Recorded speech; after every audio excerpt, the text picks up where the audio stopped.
രാവിലെ 4 മണിക്കാണ് എഴുന്നേറ്റത്. നേരെ അടുക്കളയിലെത്തി അടുപ്പ് കത്തിച്ചു. ചോറിനുള്ള വെള്ളം വെച്ച് അരി കഴുകിയിട്ടു.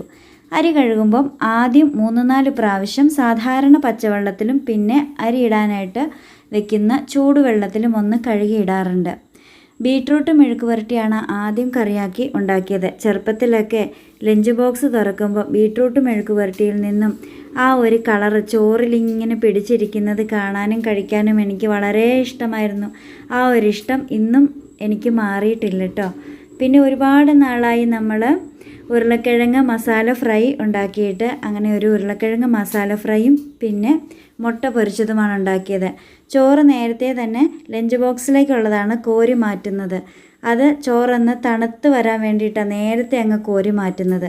അതിനുശേഷമാണ് നമ്മൾ കുടിക്കാനുള്ള കഞ്ഞിവെള്ളമൊക്കെ മാറ്റി വെച്ച് ചോറിനെ അങ്ങ് വാർത്തിട്ടതും. ടാറ്റാ.